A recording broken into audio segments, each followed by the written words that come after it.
Have you ever seen a classroom where students weren't taught to answer, but taught to ask? A classroom with no grades, no report cards, yet it taught survival through words. A black woman walks into a school where silence is rewarded more than truth, and she unlocked something no one saw coming. A quiet revolution, born from the voices of children who had once been too afraid to raise their hands. Then, a video leaked, a private moment, stolen.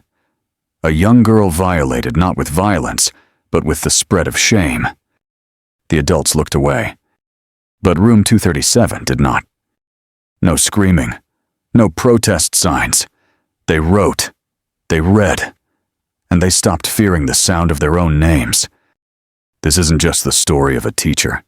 It's the story of students who for the first time realized they could be the main characters in their own lives. Before we dive into this story, let us know where you're watching from.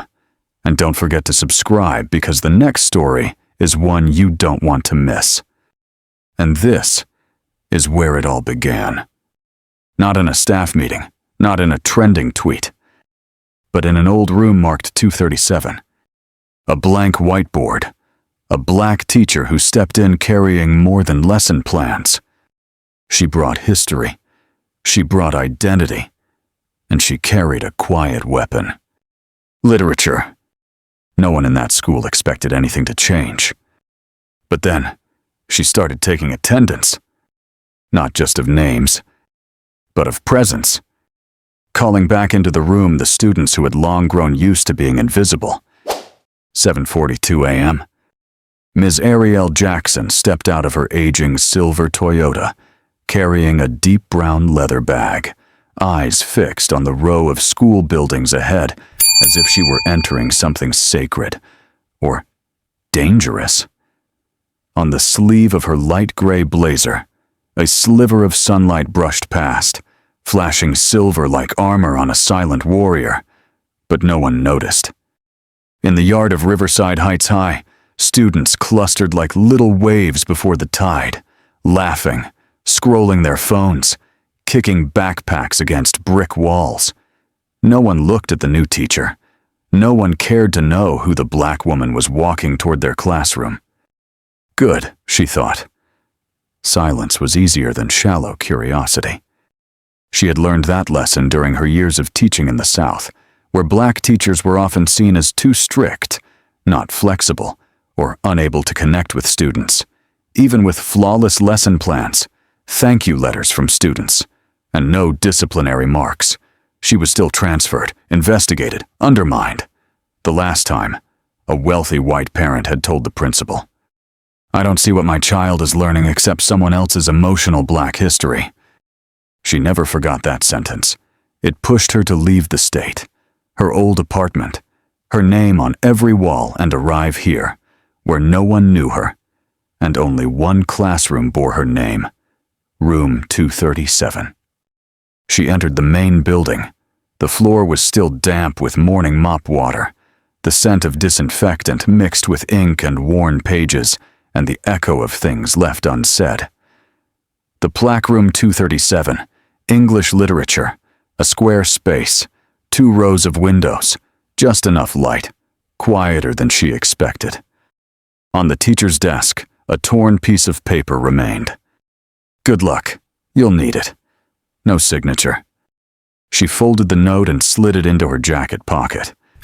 Not out of fear, but because she knew that words like those weren't written by one person, but by a system that had learned how to warn people to quit, without saying it outright. She spent 20 minutes arranging the desks into a semicircle, a layout that made students face each other. No hiding. She placed a small rosemary plant on the windowsill. Her grandmother used to say, "Rosemary remembers, and it keeps promises." Near the whiteboard, she wrote one line, "Silence is not emptiness, it is preparation." And she waited for the bell to ring, not to start class, but to see what kind of battle would begin first. The bell rang like a push that cracked open the shell of quiet. Students filed in with the clatter of footsteps, backpack zippers, and half-finished hallway gossip. Ms. Ariel stood by the door, hand resting gently on the frame, eyes scanning every face. She didn't smile, but her gaze wasn't cold, just measured as if she already knew what was coming, but still offered each person a chance to choose their part in it. "Good morning," one student said softly. She nodded. "Good morning." Devon. She remembered names. She always remembered names. Then they walked in. Grayson Shaw. Tall. Blonde. With the air of someone born to command, not to listen. Trey Dalton. Clenched jaw and a habit of chewing gum like it was made of someone else's patience. And Eli Monroe, the quieter one, with darting eyes, the kind who pulls the strings behind the curtain. They didn't speak, didn't look around. They marched straight to the 3 back seats in the far corner near the emergency exit, right where the surveillance camera was blurriest. Miss Ariel didn't stop them. She just glanced and quietly made a note in her book. Not a warning, just memory like tracking the wind before a storm. "You, the new teacher," Grayson asked not to inquire, but to announce that he had already measured her. "I'm the one who will be teaching you literature this year," she replied. Calm voice, unflinching tone. "As long as we're still sitting here," Trey muttered, smirking. A few chuckles followed. A girl looked over at Ariel, maybe expecting her to snap. But Ariel simply raised her hand and tapped the whiteboard. "You don't have to like me. You just have to be present in body and in mind." The room cooled a little, but like all stages, someone always wants to steal the scene. Eli leaned over and whispered to Grayson. They both laughed. A joke, not loud enough to quote, but loud enough to test her. She glanced at the rosemary plant by the window. Still standing, its scent only noticeable to those who cared to notice. Just like her. "This classroom," she said, not loudly, but clearly isn't a place for anyone to rule. It's a place where we all reflect on ourselves through the words of others. Then she turned to the board and wrote 4 words: perception, power, pattern, pause. "These are the things I want you to recognize in every text, every act, and every response. And today, we'll start with silence." In the back, Grayson nudged Trey, smirking, but somehow, his hand left his phone, and for the first time that semester, he sat still for 30 seconds. The first class passed without major incident. No shouting, no tears, no torn books. But the silence wasn't peace. It was the kind of silence that hisses between plastic chairs, lingers on the back of necks, making the loud kids and the quiet ones equally uneasy. Ms. Ariel lectured on Harper Lee and To Kill a Mockingbird, but she didn't follow the school's outdated guide. She didn't ask for plot summaries. She asked, if Atticus Finch were teaching this class, how would he handle Grayson when he disrespects others? A chair shifted. A few students turned their heads. Grayson raised his head, fingers laced together. Confidence intact. Probably write a note home. "My dad would call the principal." Laughter. Ms. Ariel nodded. "Then maybe we'll learn how to write letters. Not to apologize, but to remind. To remind that power doesn't belong to the one who calls the most, but to the one who remembers best." When the bell rang, Grayson stood slowly, not rushed, not rattled. He looked at her like he was saying, "I've seen teachers like you before." Ariel nodded back. Not challenging, not afraid, just noting. Trey tossed his pen onto the desk before leaving. Eli walked out humming a tune that felt like a warning. This isn't over. Alone, again.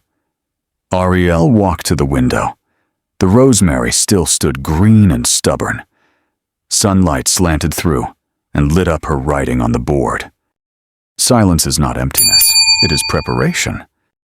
She placed her hand on the wooden desk, warmth rising beneath her palm, and a memory rose with it, clear as the first day she stepped into a classroom. She was 23. Her first school had a student tall like Grayson, smug and dismissive. The day she asked him to stay after class to talk, he laughed and said, "I don't listen to black women, especially under 30.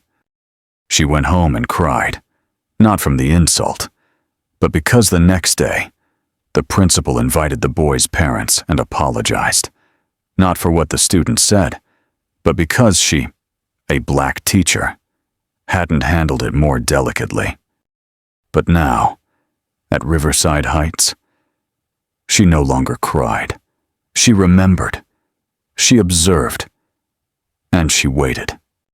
She didn't need to win in the first week. She only needed to stay standing until the class had no choice but to see her not just as a teacher, but as a mirror.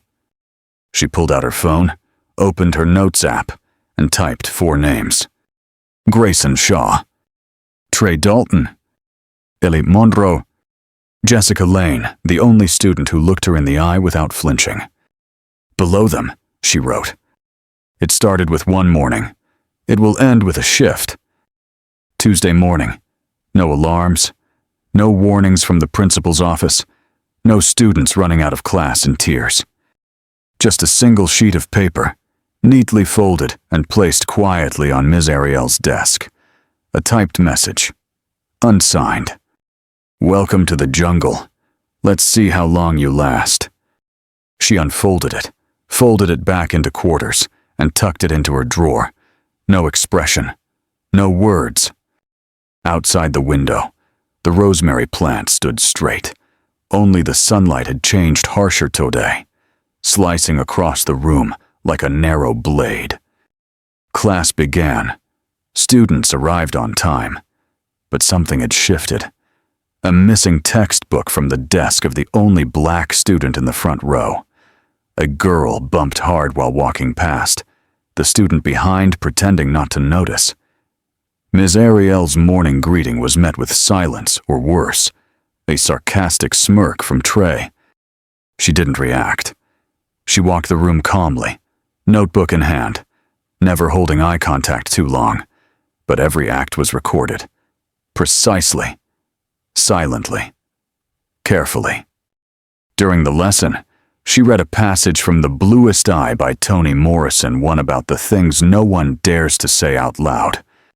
Indifference needs no voice, just a glance, and the space between two people standing next to each other, but never truly seeing one another. She read slowly, pausing between lines, letting each word land and echo. A student in the corner frowned. Is she talking about us? Ariel closed the book gently, placed it down, and looked toward him.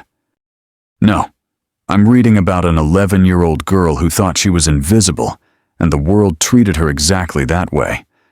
But if you see yourself in her story, maybe you've got something hiding too. Grayson looked up. No sarcasm. No grin. Just a slight furrow of the brow, as if this wasn't the kind of strict black teacher he'd prepared for. Trey smirked. I know exactly who I am. I'm not hiding anything.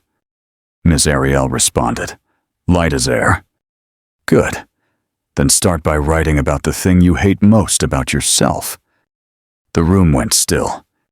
Outside, clouds moved in, muting the sunlight. No one said a word. No one slammed a desk. But as Ms. Ariel passed Jessica Lane's desk, the quietest student in class, she noticed a pencil-written line on the edge of Jessica's notebook. They watch me. I wish I could disappear. She didn't ask, didn't touch her shoulder. She simply placed a small folded note on Jessica's desk. No need to disappear. Just exist the right way. The class carried on, but beneath the surface, everything was moving. And Ms. Ariel knew a game doesn't begin when kids act out, but when they start testing whether the teacher truly sees them. Next lesson. No one was late, but no one made eye contact with Ms. Ariel either.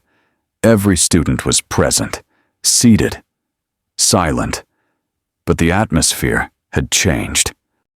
The novel of Mice and Men had been distributed earlier in the week. When it came time for discussion, the usual hand stayed down. Instead, Grayson spoke. "This book's boring. Why should we care about people who fail?" Some snickers. Trey whistled softly. Eli stayed silent, eyes sharp, scanning reactions. Ms. Ariel nodded, unfazed. "That's a fair question. That's why we read literature, to understand why those labeled as failures matter." She stepped to the board and wrote in chalk. "Who gets to tell the story?" The silence grew heavier than the day before. Each student looked trapped in front of a mirror, not the kind they checked each morning, but the kind that showed what they worked hard to hide. "Do you see Lenny as pitiful or dangerous?" she asked. A student in the front row, Malik, raised his hand. "I think both. He's weak, but when cornered, he can hurt others." Ms. Ariel narrowed her eyes, then smiled. "That's honest. And it makes you wiser than many out there people who love reducing others to one word." The room stayed quiet. That was when the games began, not loud, but calculated. Trey rigged her desk chair, replacing the height adjustment with a sliver of wood so it would lean awkwardly. Grayson changed the projector background to a meme from the internet, showing her face over a cartoon courtroom, with the caption, "She thinks she's the new Atticus, LOL." Eli didn't touch anything, but he was the one who pressed the projector button perfectly timed. The class laughed. Ms. Ariel didn't. She walked to the projector, turned it off, then turned to the board and wrote a second line. "Who gets to be human?" She said nothing more. No accusations, no names, just continued teaching. And that confused them more than any angry outburst. At the bell, Grayson stood, whistling. "Ms. Jackson has amazing emotional regulation skills," said with just enough sugar to poison the intent. Ariel smiled slightly. "Thank you. Grayson, when you're ready to learn how to choose your words well, I can suggest some great authors." In her notebook, she added another line. "They've started testing limits, but the real test isn't the chair, it's my patience." And the rosemary on the windowsill was still alive. That lunch break, the classroom sat empty, just sunlight cutting across the tiled floor, forming a narrow strip of light beside her desk. Ms. Ariel sat at her desk, flipping through student journal entries from that morning. Most were shallow. Some were only 3 sentences. "I hate my nose. I don't like reading. I don't see anything I need to change." But when she reached Jessica Lane's notebook, she paused. The handwriting leaned slightly. Neat. Quiet. "I hate that I don't know how to respond when someone touches me, and I don't want them to.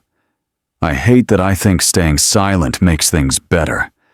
I hate that I've started believing what people say about me." Ms. Ariel read every word like it was a poem. No mention of Grayson, Trey, or Eli, but pain precise and deliberate flowed through every line. That afternoon, class resumed as usual. No one noticed the chair had been fixed. No one realized the projector now had a password. The class was the same, but not quite. During the lesson, Ms. Ariel asked students to choose a quote from literature that resonated with them. Most picked safe choices. Success is the result of effort. Everyone makes mistakes. Then Jessica, far corner, always quiet, raised her hand. For the first time, her voice was soft, but clear. "I chose this. It's the possibility of having a dream come true that makes life interesting." From The Alchemist. She paused, Students began to look at her. Because I think, sometimes dreaming isn't about achieving something big.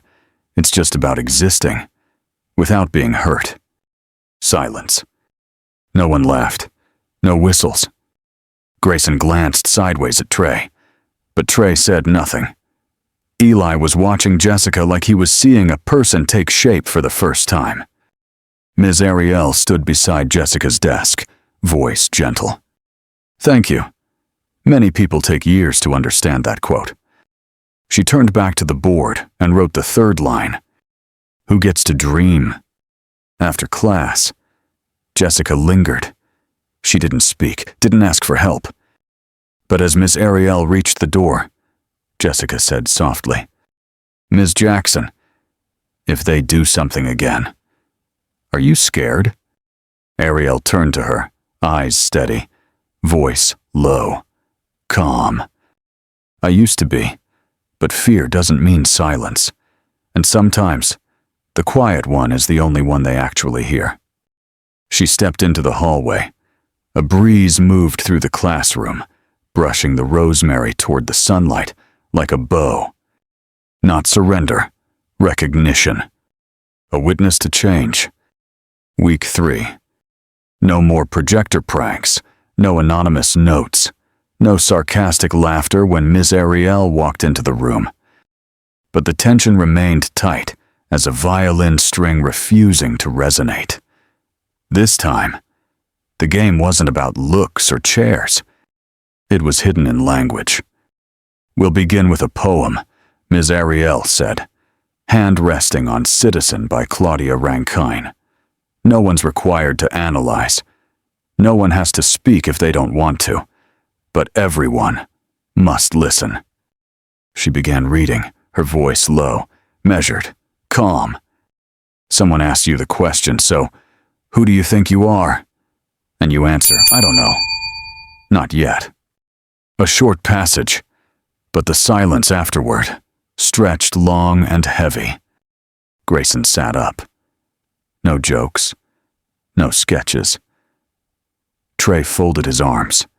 Eli tilted his head slightly, like trying to solve a puzzle. Jessica took notes for the first time, her handwriting noticeably larger. "We live in an age," Ariel said, "where a student can become a threat, just for not knowing how to answer that question. So, who do you think you are?"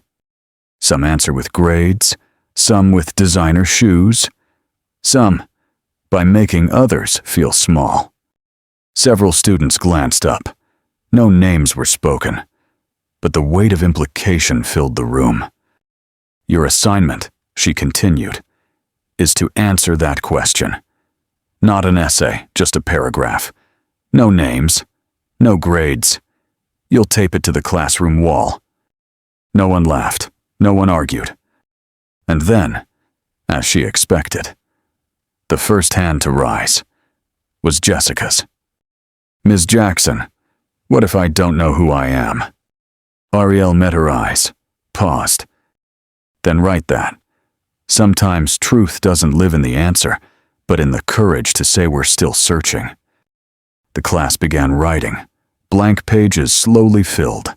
No one scribbled nonsense. No one leaned over. No one dared fake an answer, not in the face of a real question. Ariel walked the room, eyes calm, steps slow, and with each breath, she could feel the rhythm of the room change. She knew the game had shifted. She didn't need to punish. She only needed to let them see that from this moment on. She wasn't the only one shaping the atmosphere. The next day, room 237 had changed. Gone were the dusty motivational posters. Gone were the chore charts and faded group work rubrics. In their place, 32 white sheets, neatly taped to the classroom wall in 3 even rows. No names, no numbers, just words, raw, honest, and hard to swallow. Ms. Ariel didn't read them aloud. She simply entered the room, gestured for everyone to stand, and said, "Each of you, read 3. Silently. No discussion. No guessing. Grayson stood, arms crossed, scanning the wall, then paused at one particular sheet written in black ink. I hate having to act strong all the time, because if I don't, people think I'm weak. I don't know who I am beyond this jersey and my father's name. He didn't react right away. He read it again. Slower. Trey smirked at another page. Who do I think I am? Just muscle and a behavior record. But when my mom cried last night, I didn't know what to do except sit still. The smirk faded. No one said a word to him. No one dared. Jessica stood before another note, eyes slightly red. Who do I think I am? The girl no one picks for group projects. The only one who knows everyone's name, yet no one says mine right. Ms. Ariel stood nearby. She didn't look at Jessica but inside. Something ached. She remembered being 16, repeating classmates' names quietly to feel like she mattered. Then came note number 19. It wasn't long, it wasn't flowery. Just, I think I'm someone who can make others afraid. And that's what makes me feel real. No one spoke, but the room shifted. Some eyes moved to Grayson. A few glanced at Trey or Eli. Even Malik furrowed his brow. Miss Ariel walked to the note. Read it aloud. Calmly. Without accusation. I think I'm someone who can make others afraid. And that's what makes me feel real. Then she paused. Silence deepened. A pen dropped. A student exhaled sharply. Another stood still. Breath shallow. Who wrote it? No one knew, but everyone felt seen maybe too much. She didn't probe, didn't demand. She turned to the board and wrote, Is fear the only way to be noticed? Then looked at the class. If anyone here has ever thought that I want you to know, others have felt the same, and they chose another way to exist. Stillness reigned, but not from hostility, from the quiet tension of masks slipping slowly off. No lesson followed that day. No quiz, no grades. Just 32 pieces of paper, and a room finally hearing itself. After school, footsteps rushed down the halls like there was something more important waiting outside the building. Room 237 slowly emptied. Only golden light lingered, stretching across the floor. The rosemary still stood quiet on the windowsill, and Ms. Ariel sat at her desk, flipping through student files. She always stayed later than most, not because she had nowhere to go, but because this was where the quietest voices became loud enough to hear. The door creaked open. Eli Monroe stood in the doorway, gripping a worn spiral notebook.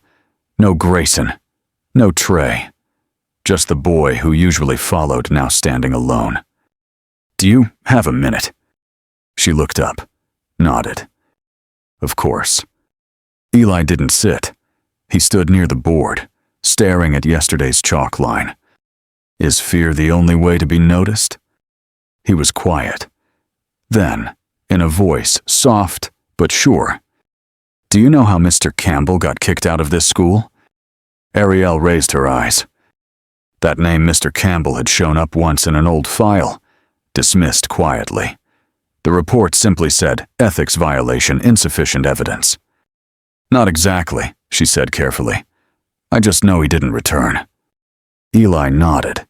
His hands tightened around the notebook. He didn't do anything wrong, Eli said, voice starting to shake. He taught science. He made us turn in labs on time. He wouldn't let Grayson copy. He swallowed hard. They Grayson, Trey, and another senior who already graduated planted a vape and a weed bag in Mr. Campbell's car, then called the office anonymously. Ariel didn't speak, but her back straightened. Not from surprise, but from rage. The quiet kind, the kind that sits up straight. There was no hard evidence. Eli continued, but he got suspended, then resigned. I think he knew. No one would believe him, because Grayson's dad, He's the school's biggest donor. Eli looked up, eyes clear. I'm not a good person. I didn't stop them. But I know they're planning something again. And this time, it's for you. The air thickened. Ariel exhaled slowly, then asked, Do you have proof? Eli nodded. Some messages, and I think Jessica has chat logs too. She didn't ask why he came forward now. She didn't need to. Because she knew. When the follower starts walking alone, the system is beginning to crack. Eli turned and left. The door shut softly. Ms. Ariel opened her notebook. Under the title Class 237 Observations, she added one line. Silence is switching sides. Then, at the bottom, she wrote 3 capital letters, underlined once. Do not be late. Monday. Colder than usual. Miss Ariel arrived at school earlier than usual, wrapped in a gray overcoat, scarf folded neatly, her footsteps calm, eyes alert. In her bag, not lesson plans but 2 small hidden cameras and a power bank. Room 237 was quiet when she unlocked it. The chalk dust lingered in the air, and the morning light tilted through the windows, landing gently on the rosemary still green, still alive. She walked around the classroom like she always did, but today, her hands weren't arranging desks. They were installing cameras, one above the door, the other near the back corner where Eli had warned. They hide things there sometimes. Everything was in place by 7:30. No clicks, no alarms, no one noticed. Just a black woman still smiling at the security guard, still calm, who was no longer here to observe. She was here to act. First period began. Good morning, she said, like always. The class answered not with words, but with restraint. Trey didn't chew gum. Eli didn't take notes. Grayson sat still, but his eyes were sharper than usual. She knew. They were planning a strike, maybe a prank, maybe a staged incident, maybe a false accusation. She wasn't going to let it happen without witnesses. Today's lesson, she began, is about consequences. She wrote 3 words on the board. 'Cause action, consequence. Then she turned. Every decision, no matter how small, creates a chain reaction. And the most dangerous thing isn't the mistake, it's believing no one saw it. Grayson leaned on his hand. Are we learning literature or life philosophy? Ms. Ariel smiled. I'm teaching you how to read. But sometimes, to understand a story, you have to learn how to read yourself first. She divided the class into small groups. Each group was assigned a character from literature, analyze their choices, consequences, and the social ripple effect that followed. No one wanted to partner, but quietly. Jessica walked over and sat beside Eli. No one forced her. No one commented. Ms. Ariel saw it and wrote a single line in her notebook. The alliance is forming. No signal required. Before the class ended, she said, This week, there will be no quizzes, but there will be observation. Then, slowly, she wiped the board clean except for one phrase. Every choice leaves a trace. She knew she had placed her first pieces on the board, and from this moment on, every move would be seen. Wednesday morning, everything looked the same. Students entered, took their seats. Miss Ariel taught as usual, walked gently, eyes floating as if nothing in the room truly anchored her. Trey stretched dramatically, elbowed Grayson a signal. Eli stayed quiet, not writing, watching, waiting. At 9:42 a.m., Ms. Ariel stepped out for exactly 3 minutes. Need to grab something from the office, she said casually. The class didn't question it. What they didn't know, the cameras were rolling, and her phone tucked neatly in her jacket was backing up footage to a private cloud. As soon as she left, Grayson stood. He walked to the teacher's desk and pulled out a folded packet, a doctored image, showing Ms. Ariel standing too close to a former student. "Does it look real?" Trey asked. Grayson smirked. "Real enough to cause doubt." Eli sat still. Didn't help. Didn't stop it. But his eyes drifted toward the tiny lens in the wall corner. And he knew they'd already lost. 3 minutes later, Ms. Ariel returned, face calm, papers in hand. She didn't ask questions, didn't scan the room. Just smiled gently. "Let's continue." But at the end of class, she walked to the front, set her phone on the desk, and connected it to the projector. On the screen, a title appeared, "The Cost of Assumptions, Surveillance, Clip 9, 42-945. Whispers flickered across the room. Grayson sat up straight, like a man caught mid-performance with the spotlight flipped. The clip played silently. It showed Grayson placing the packet on her desk. Trey laughing. Eli, head down. No shouting. No violence. Just intent and enough to stain a reputation. When the video stopped, the room was breathless. Ms. Ariel didn't yell, didn't accuse. She turned to the board and wrote 3 words. Choice, intent, consequence. Then she said softly, "When truth becomes the witness, words are no longer needed. And when silence holds the evidence, justice doesn't have to shout." No one laughed. No one moved. Jessica slowly raised her hand. "Ms. Jackson, do you need more proof I still have the old messages? About Mr. Campbell?" Ms. Ariel nodded. She didn't look at Grayson. She didn't have to. "Thank you, Jessica. But I believe I already have enough." Friday, 3:00 p.m., principal's office. The air was stiff, like a war room before a scandal. Extra chairs, papers flying, staff avoiding eye contact. Everyone knew Richard Shaw had arrived. CEO of a statewide property firm, main donor to Riverside Heights, and Grayson's father. He entered like he owned the building, gray suit, silk tie, expensive cologne laced with entitlement. Principal Lawrence jumped to his feet. "We truly regret having to. I didn't come because I was called." Richard Shaw interrupted. "I came to ask why my son was humiliated in front of an entire classroom." Ms. Ariel sat quietly, hands folded. No flinching, no retreat. Just still like someone who'd survived meetings like this before. "I didn't humiliate anyone," she said evenly. "I presented a fact." Richard narrowed his eyes.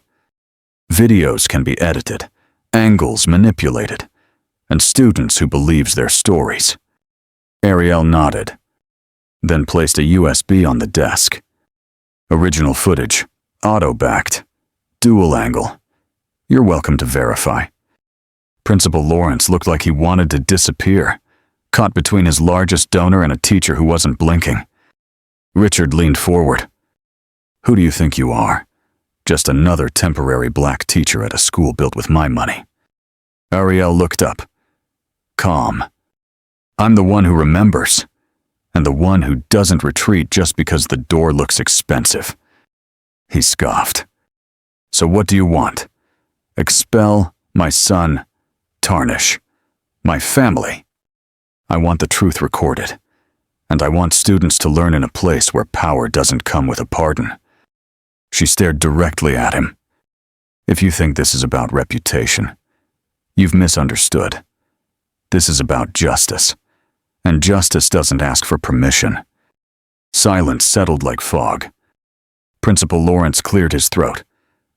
"Desperate. Perhaps we can handle this internally." Ariel cut in. "If internal means invisible, then I'll be forced to go external. Media, lawyers, other parents. I believe they're done staying quiet." Richard stared at her, for the first time silent. Not because he lacked power, but because he finally saw this woman didn't need it to make him lose. She had memory, evidence, and a rising wave of students who had begun to listen. The meeting ended without a handshake, but Ms. Ariel walked out tall, steady, sunlight at her back. A few students passing by nodded respectfully. Richard Shaw, before exiting the building, turned back one last time. Not with disdain, but with the wary look of a man who realized the rules had changed and he no longer wrote them. Monday, a new week, but room 237 was not the same. Grayson entered the class with his usual confident walk. Hands in pockets, varsity jacket crisp, spotless white sneakers. But the way people turned away as he passed, no greetings, no eye contact. That was new. No Trey's laughter, no Eli's sighs. No one stood to greet him. For the first time, Grayson sat alone, third row, center seat. Ms. Ariel arrived on time. She didn't look at anyone too long, didn't check the rule book. She simply wrote a sentence on the board. Who are you when no one stands beside you? Grayson looked up. The question felt aimed straight at him. No blame, no judgment, but completely disarming. The day's lesson was The Crucible, a story about fear, power, and the price of silence. Ariel taught with no dramatic tone, but every time she said silent crowds, false courts, or fevered accusations, Grayson felt his pulse slow word by word. Jessica, from the front row, raised her hand. I think the scariest part isn't the accusation. It's when the whole class goes quiet and lets it happen. The class nodded. Even Eli added, yeah, silence isn't always innocent. Grayson looked around. No one looked back. He'd never been left behind before. But now, he had no allies left. After the bell rang, as students packed up, Grayson walked to Ms. Ariel's desk. No one stopped him. No one paid him any attention. He stood there, voice lower than usual. I know I went too far. Ms. Ariel didn't look up. She kept organizing papers. The problem isn't how far you went. It's how many people stayed silent while you did. Grayson swallowed. Does anyone actually want me to change? This time, she looked up. Her gaze wasn't harsh. It wasn't warm either. It was steady, like a mirror being held up. I don't need you to change so I can forgive you. I need you to change so you can forgive yourself. Grayson stood still. No crowd, no act. Just a teenager seeing himself and not liking what he saw. Ms. Ariel had always known after the first storm, a quieter wave would always follow. Grayson was quieter now. Trey had faded from view. But in the far corners of the room, where whispers replaced, shouting a new force was beginning to speak, in voices sweet as sugar and sharp as glass. 3 girls in the back row, Savannah, Kaylee, and Brianna, turned in homework on time, smiled when asked questions, and always cared just enough about the quiet girls. Their kindness wasn't kindness. It was strategy. Jessica was the first target. After her comment on the crucible, she began getting lunch invites. You were so brave, Brianna said, voice syrupy. We really admire you. Jessica, unused to attention, hesitated, then accepted. But lunch was a trap. You want to be a writer. Your poems are touching, but probably too heavy for people to enjoy. Do you think maybe you're overthinking things? Questions, compliments, then a tiny cut soft enough to slide in unnoticed, deep enough to make her shrink. The next week, Jessica's poetry submission disappeared from the class newsletter folder. A cartoon version reappeared in a student group chat, her name scribbled below a mock poem. No one admitted it. No names were tied to it. Just a joke. And when Miss Ariel asked in class, "Has anyone seen Jessica's piece?" All three girls answered in unison. "I think I saw it, but I'm not sure who took it. Maybe she deleted it by accident." Students glanced at Jessica. She looked down. Didn't cry. But she didn't speak once that class. Ariel saw it all, but this time there was no video. No physical act to capture, just glances and distance between people who used to stand together. After class, she found Jessica alone in the library. The girl held her notebook but didn't write. Ariel sat down beside her, waited a while, then asked, "Want to say anything?" Jessica gave a weak smile. "No one hit me. No one yelled.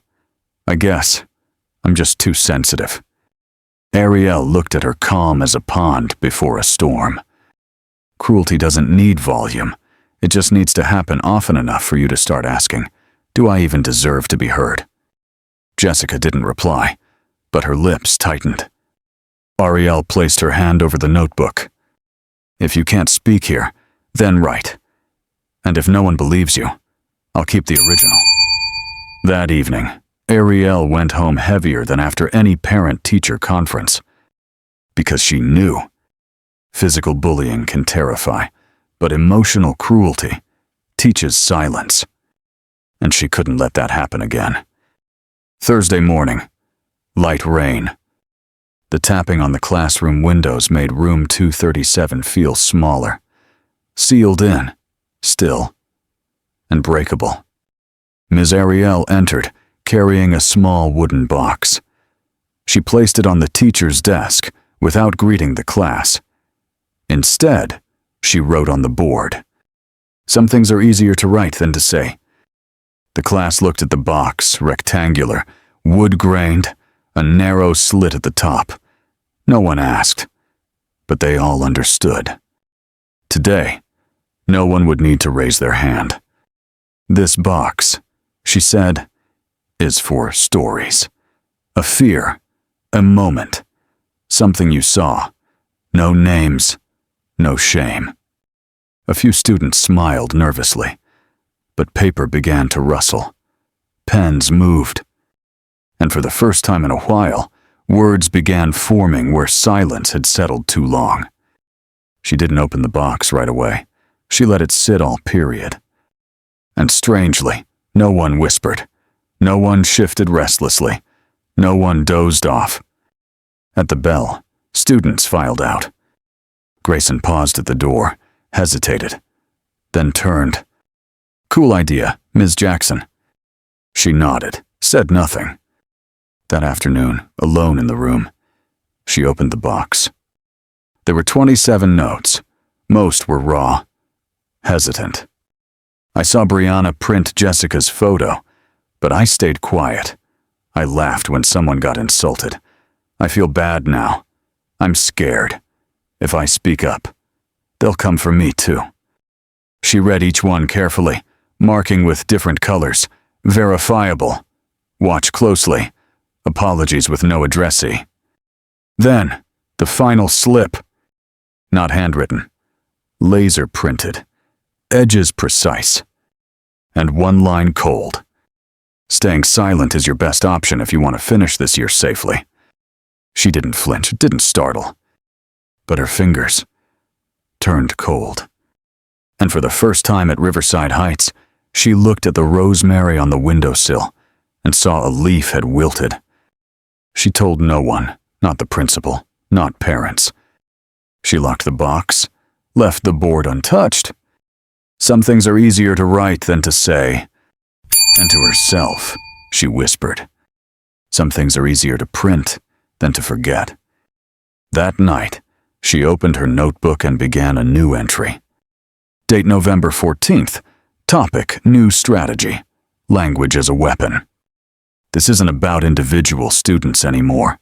It's about a culture growing in the dark. And I can't uproot it by staying in the light.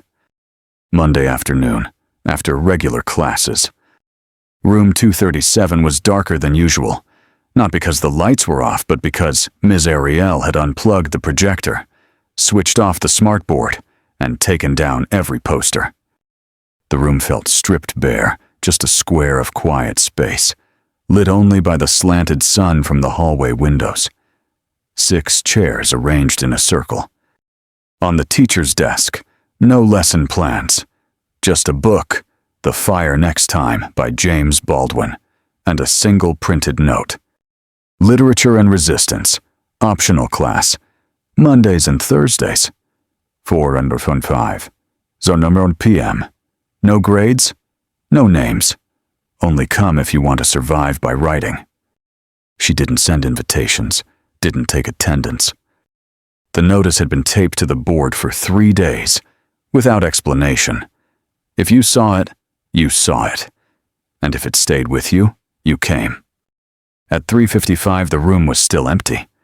At 3:58, wind from the courtyard rattled loose leaves across the floor.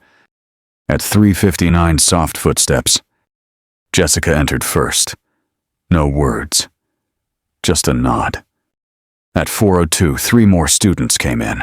One with brown skin, one with glasses, and Malik, the quiet boy who always listened, but rarely spoke.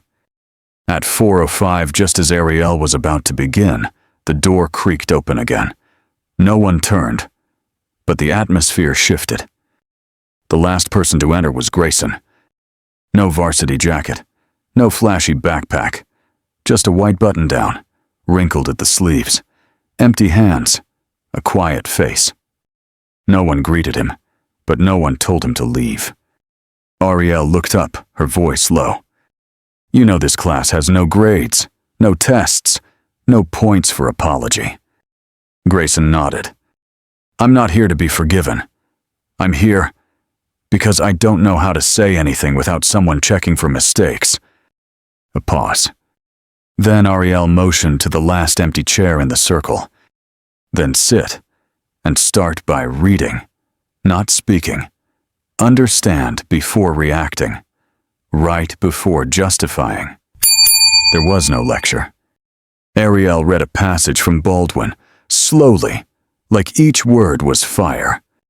You think your pain and your heartbreak are unprecedented in the history of the world. But then you read. It was books that taught me that the things that tormented me most were the very things that connected me with all who were alive. She looked around the circle. We don't write to be praised. We write so we're not erased. No one rushed to leave when it ended. Jessica was the first to slide a folded note onto the table. Grayson didn't write. But for the first time, he didn't look to anyone else for how to behave. He looked at his own hands and whispered something only he could hear. Ariel knew this wasn't recovery. This was the beginning of someone choosing to be brave. And she would guard that spark one session at a time, even if someone out there was already preparing to put it out. Session 3 of Literature and Resistance. Overcast skies. Wind-blown rain tapping at the windows. Same 6 chairs. Blank whiteboard. On the desk, a plain envelope. Folded, but not sealed. Ariel entered early. She opened it. Inside, a printed note.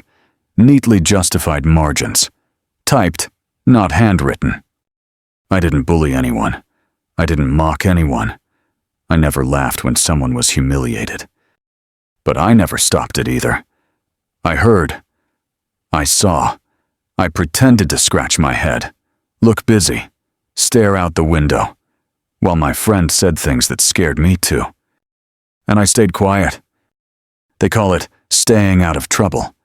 I call it a form of cruelty. Ariel read it through, then laid it flat on the desk. No folding, no hiding. Because today, the main subject of class wasn't the bullies, it was the ones who didn't speak. As students arrived, the energy was different. Grayson was early. Jessica brought a binder of unpublished poems. Malik sat close to the circle this time, not tucked in the corner. Ariel didn't begin with Baldwin, didn't open a book. She simply lifted the anonymous note. Today, we have a new character in the story. No name, no voice, but a kind of courage we often ignore. She didn't ask who wrote it, but the silence said enough. Then unexpectedly Kaylee spoke. One of the girls who'd once laughed during Jessica's humiliation. If someone in here felt that way, they're not alone. No one responded, but Jessica's shoulders eased. Eli stared at the window, not to avoid the room, but maybe to avoid meeting his own eyes in the glass. Ariel stepped to the board and wrote 3 lines. Present. Witnessed. Did nothing. Then turned around. In fiction, not everyone is the villain, but the ones who stay silent always play a part in someone else's tragedy. The session ended with a full minute of silence. Not because there was nothing to say, but because everyone was finally listening to the voice inside themselves. Before leaving, Grayson quietly folded a note and dropped it in the feedback box. Ariel didn't open it. Not yet. She knew. Change doesn't come from a good answer. It comes from the moment someone stops pretending they didn't see. Friday morning.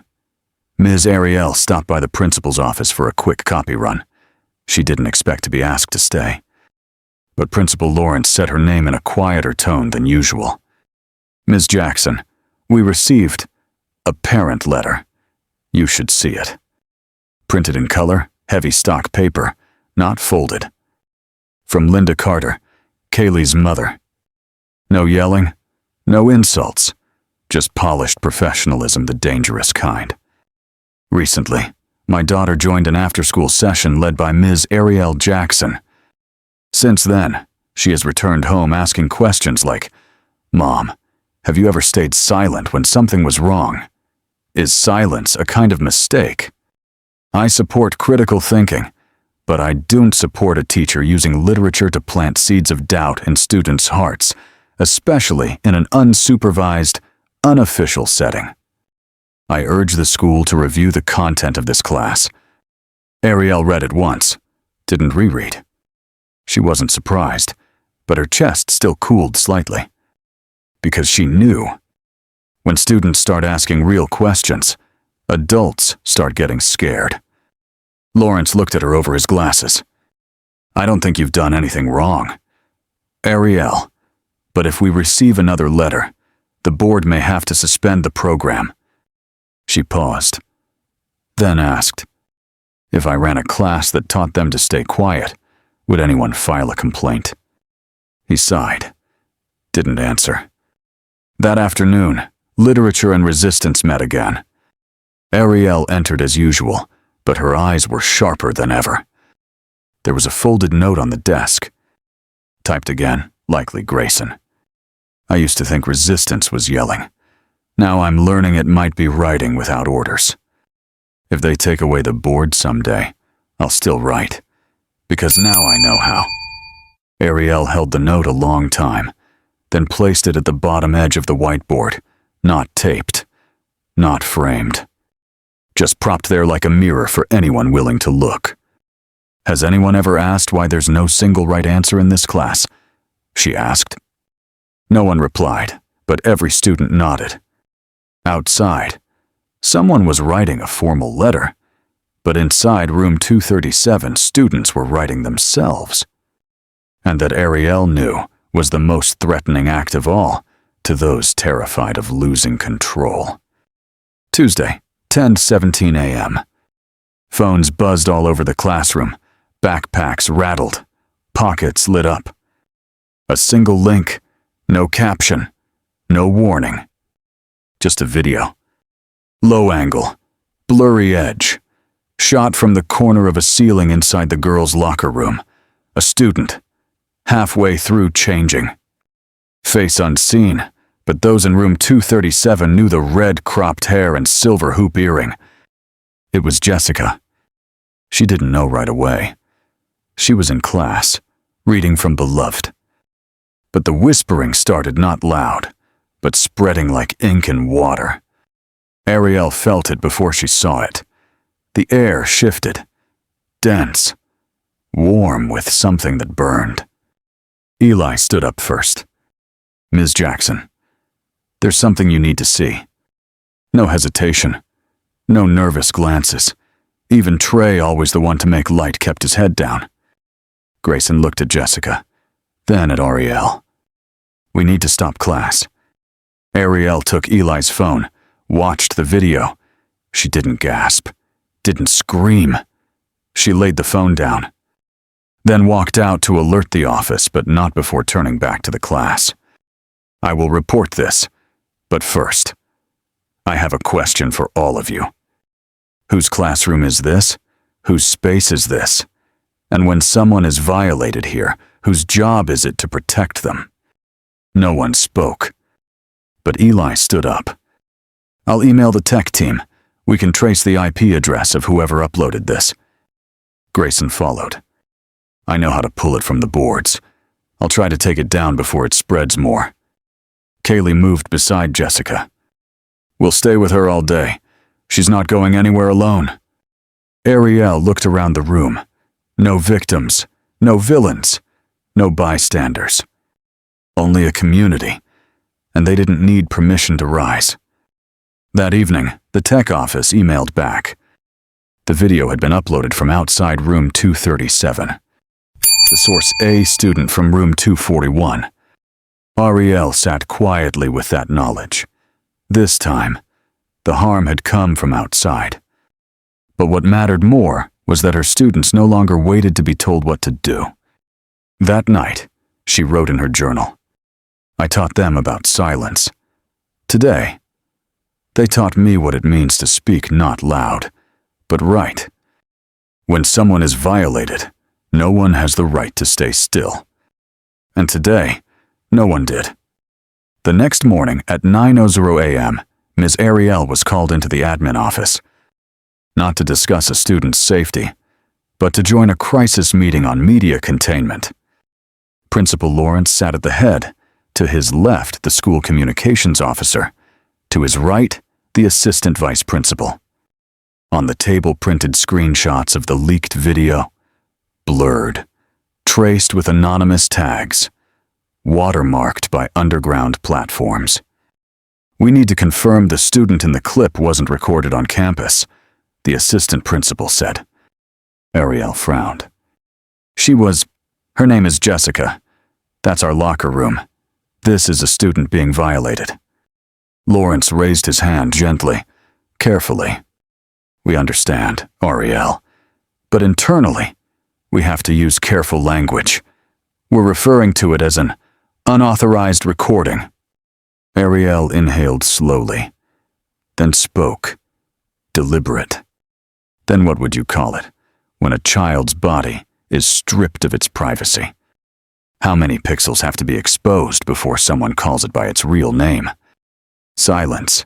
Uncomfortable silence. Then the communications officer chimed in.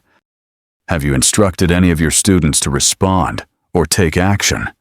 Some parents are calling. They're upset their children are being pulled into a non-official investigation.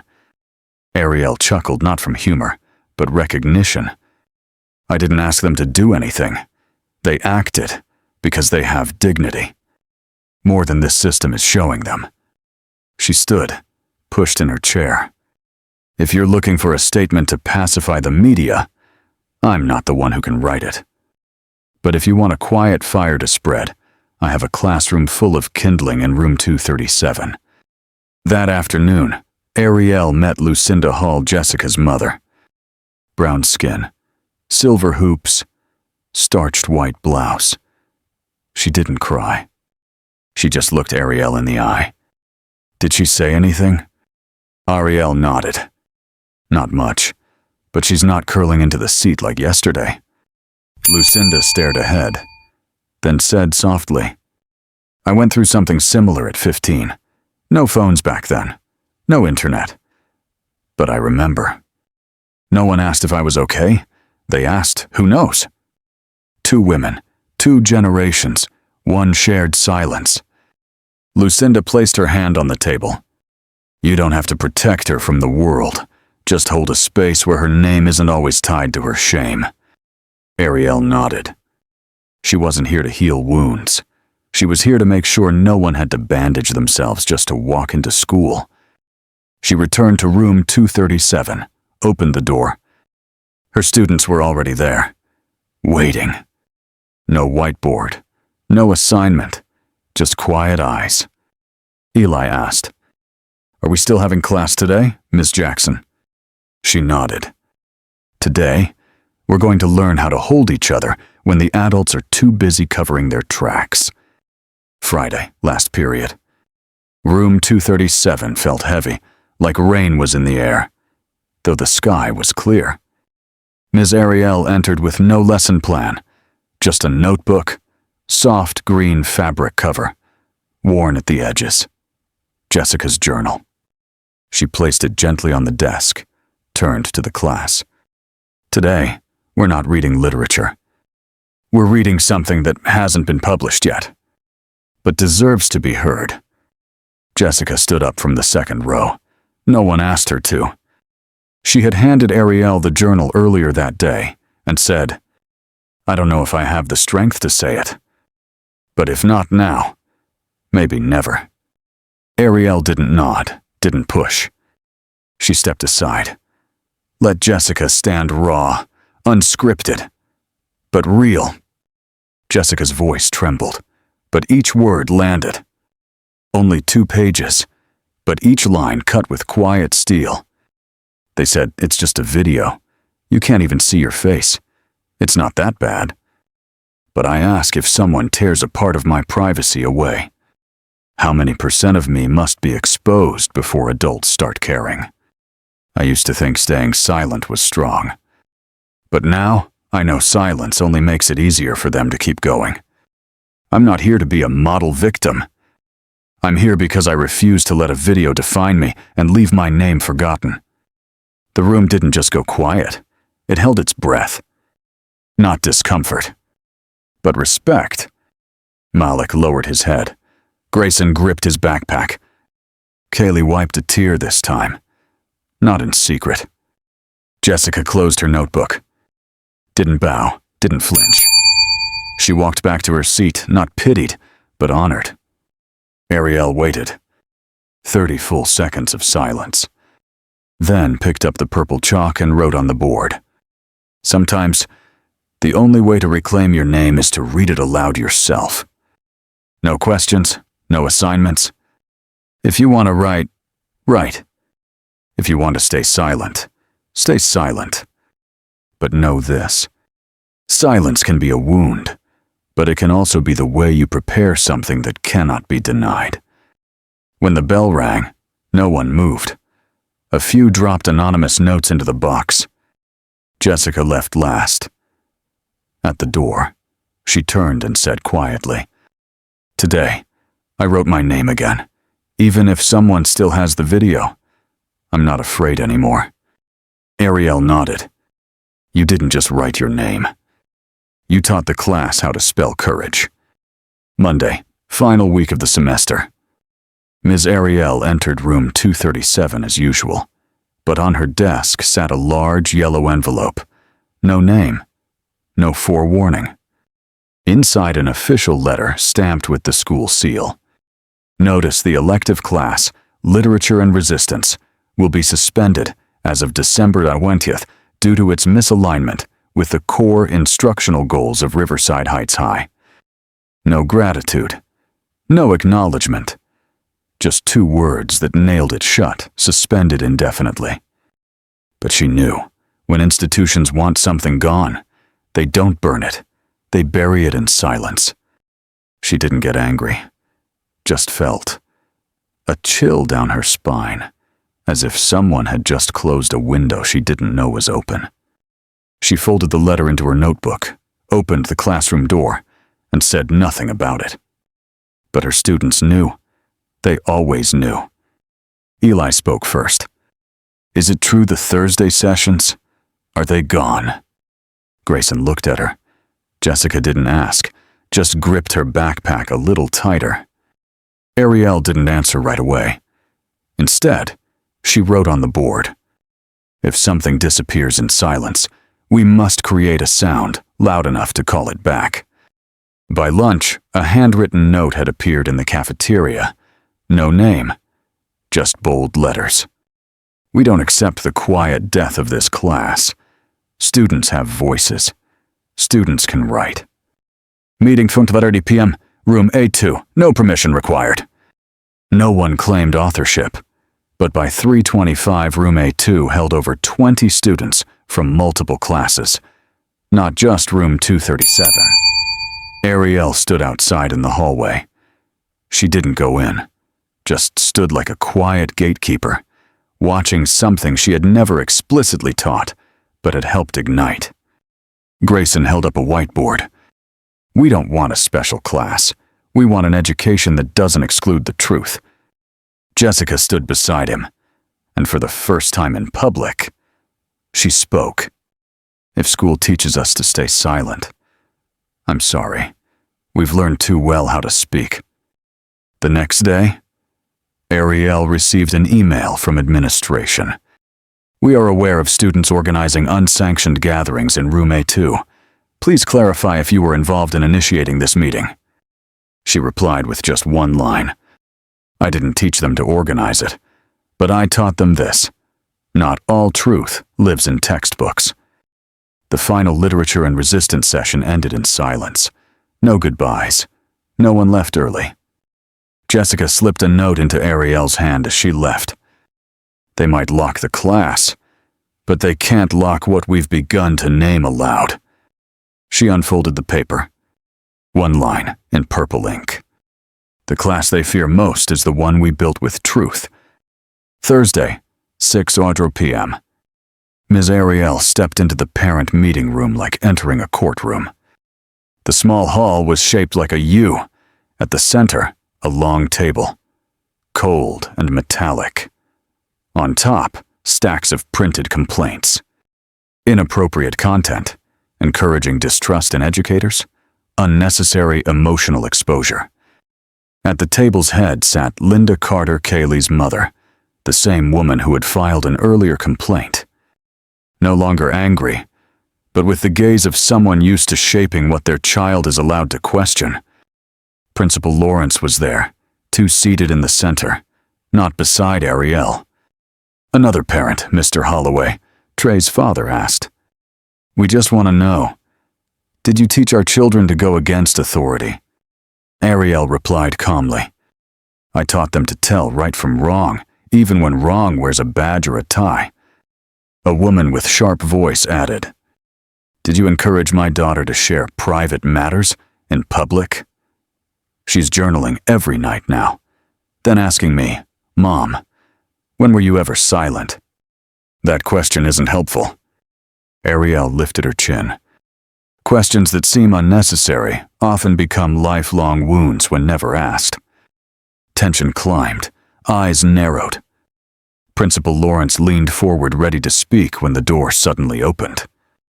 Everyone turned. Jessica walked in. Uninvited, unexpected. Ariel stood up instinctively. "Jessica, you don't have to." Jessica gently raised a hand to interrupt with grace, not defiance. "I know, but I'm not here to be protected. I'm here because, if I don't speak now, I'd be betraying myself." The room went still like a chapel at midnight. Jessica looked at the rows of adults, not timid, not arrogant. Her voice was slow but struck like steel. "No one forced me to share. No one told me what to write." But for the first time in school, I was listened to not just listed as present. I thought resistance meant rebellion. But Ms. Jackson taught me staying silent when others are in pain is also a choice, and it's the wrong one. And if adults want us to only obey, I'm sorry. I've learned too well how to hear myself. Linda Carter looked toward Cayley, who watched Jessica not with envy, but as if seeing someone she wished she'd been. Principal Lawrence said nothing. Ariel gently approached Jessica, placing a hand on her shoulder. "You didn't speak for me. You spoke for everyone still learning how to say their own name." No applause, no official response. But no one asked again, "What exactly are you teaching?" Because now, they had heard the answer from the source. That evening, Ariel opened an email from Principal Lawrence. Subject line: postponing further meetings. We need time to reflect. She smiled and wrote in her journal, when a child walks into a room of adults unafraid, maybe we've taught something right. A week after the parent meeting, the final decision came. The class Literature and Resistance is officially terminated. Teachers are advised not to host extracurricular sessions outside of approved curriculum. No farewell, no thank you. Only erasure dressed in protocol. Ariel didn't respond. She gathered the notes, the handouts, the hundreds of anonymous letters dropped into the feedback box. Each line trembling, unresolved, real. They hadn't just written, they had carved their names into the world. Thursday, 3:30 p.m. The main courtyard was nearly empty, but behind the school near the old stone benches, a group of students gathered. No banners, no microphones, just a borrowed speaker and a handwritten sign. Open mic, a place where silence is not required. Jessica spoke first. Not about trauma, but about growth. I used to be a whisper in a wide classroom. Now I am an echo in an empty courtyard. Who told me not to write? Sorry, I learned too late. Then Eli. A jagged monologue. No rhyme. No rhythm. Just truth. They say we're too sensitive, but they're scared of the one thing they won't admit. That adult silence breeds children who don't know they're allowed to speak. Grayson stepped up. He read with no paper. I used to lead the silence. I was the one who made others shut up. Now I'm learning the alphabet again, this time spelling out sorry, not to one person, but to a class I failed to call a community. Someone recorded. Others just listened. No one left early. No one was required to come. But no one walked away. Ariel stood far off, under a maple tree. No camera, no clipboard, just her hands crossed, watching. And sometimes, witnessing is the highest form of love. That night, a new video appeared on the school's network. Not the old one, not the shameful one. This time, it was Jessica, reading aloud, wind in her hair, voice steady. Title: We're still learning, even without a classroom. Last day of the semester. Ms. Ariel arrived early. The school was quiet. Hallways still. Room 237 waiting. She moved desk to desk, boxing books, wiping stray chalk dust. Then opened the teacher's drawer, not for tea bags or paper clips, but something unexpected. Inside, a thick stack of paper, tied with a blue ribbon. No cover, no author. Just a front page in violet ink. From the children who learned to listen. She sat down, read each page. Poems, paragraphs, tiny fragments of truth. Some neat, some messy, all brave. One read, I thought classrooms meant whiteboards and homework. But mine was the place where I learned I don't have to wait for permission to be heard. Another, no one remembers last Wednesday's quiz. But I'll remember forever when Kaylee held Jessica's hand. Because that was the first time I saw learning happen without a textbook. Tucked inside the last page, a single slip of paper. One final line. They closed the classroom. But not the echo. Ariel closed the pages. No tears, no speeches. She placed the bundle inside her bag near her heart and walked out of room 237 without locking the door. Because some classrooms never close. As long as one student chooses to write instead of staying silent. I am still teaching, even if I'm not on the schedule.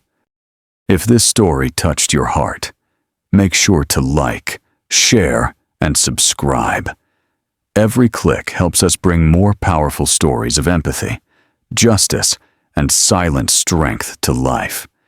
Your support is what fuels this journey. Let's keep standing together and rising higher, one story at a time. Stay safe and inspired.